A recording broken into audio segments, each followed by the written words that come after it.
Welcome, folks, to the next episode of Battletech Simplified. I'm Michael Schachman, I'll be your host and commentator, and in this episode we will be covering one of the franchise namesake poster child mechs, and the mech that is often considered to be the quintessential mech of the Royal Blackwatch division of Star League. Today we will be covering the Marauder.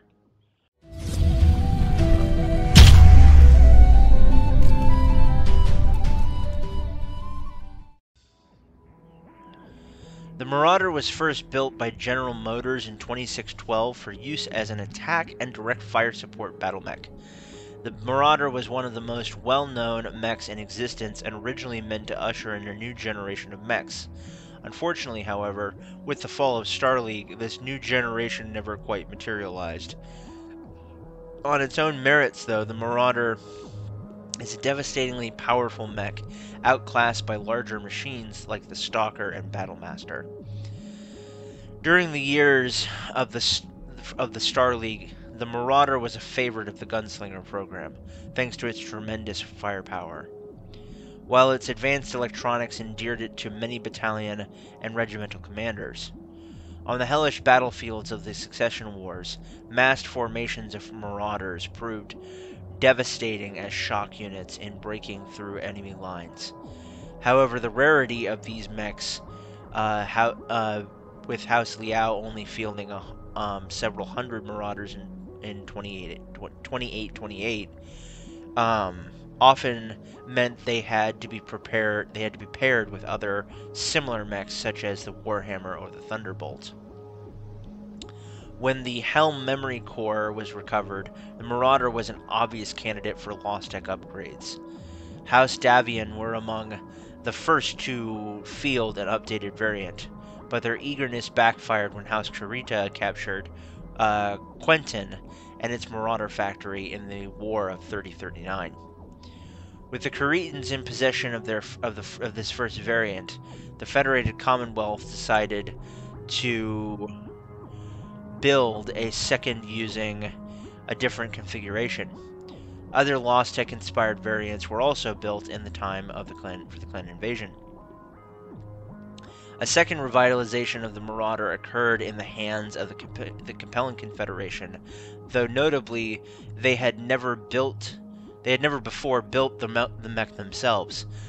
On behalf of Ceres Metals Industries, the Chancellor himself, Sun Tzu Liao, negotiated a deal to acquire the design from General Motors in exchange for allowing Hildco Interplanetary to resume exporting its product to the Federated Suns. While a success, distributing rumors from the periphery reported a number of these seemingly backwater realms fielding updated Marauders of their own, with origins suspected to be of sinister nature. Standing at 12 meters tall, the Marauder carried a payload dedicated to long-range firepower in the form of two Magna Hellstar PPCs and a General Motors Whirlwind Autocan 5. These three weapons all had similar range profiles that allowed the Marauder to use them to their maximum effect at long ranges. The PPCs were carried in armored gauntlets, matching the same configuration as the Warhammer. But the arm's versatile ball and socket joints provided a faster traverse rate and superior field of fire. Compact enough to be carried in the arms, the Hellstar PPCs were also durable enough to withstand heavy hand-to-hand combat, allowing the Marauder to bludgeon opponents into scrap. Firing a 3-round burst of 120mm shells, the autocannon was mounted atop the right torso and fed by 1 ton of ammunition stored in the left torso. Added as an afterthought, its connection to the main chassis was tenuous, and a successful hit could easily disable the system. While the gun itself was more often temperamental, if the enemy was able to close the range, the Marauder could rely on its two Magna Mk2 medium lasers also mounted in the gauntlets, which provided excellent and, if only adequate, defense against the other mechs. The once unique silhouette of the Marauder made it much harder to target than the more common humanoid models.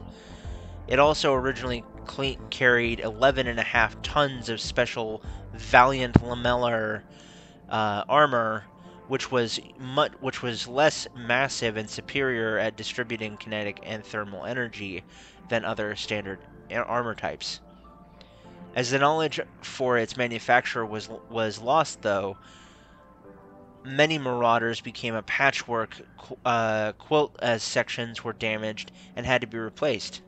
16 heatsinks easily allowed a competent mech warrior to keep their waste heat under control, while a powerful 19-ton fusion engine gave it a decent cruising speed of 43.2 kph. The Marauder was not without its flaws, however, potent though it was. In addition to the weak linkage between its autocannon and chassis, the rotation rings connecting the chassis with the leg assemblies was a similar weak point in the design. Many Marauder pilots took to mounting improvised armoring around these points in an attempt to protect these vulnerabilities. The powerful high-res tracking system located in the forward section of the mech was also known for impeding the pilot's field of view. As for my personal feelings on the Marauder, ladies and gentlemen, I love it. It's great. I have had a thing for Marauders for a while. For the longest time, I knew the story of the foundation of the name Mad Cat, aka Timberwolf, if you're a clanner, for a long time, and I knew what a catapult looked like, but I didn't know what a Marauder looked like. And then the day that I found out what it looked like, I'm like, this is so cool! So yeah, the Marauder is definitely one of my favorite mechs, and probably my absolute favorite heavy mech in the game. Thank you so much, folks, for joining me on this episode, and thank you so much for joining me and for all the views and shares and likes that we've been getting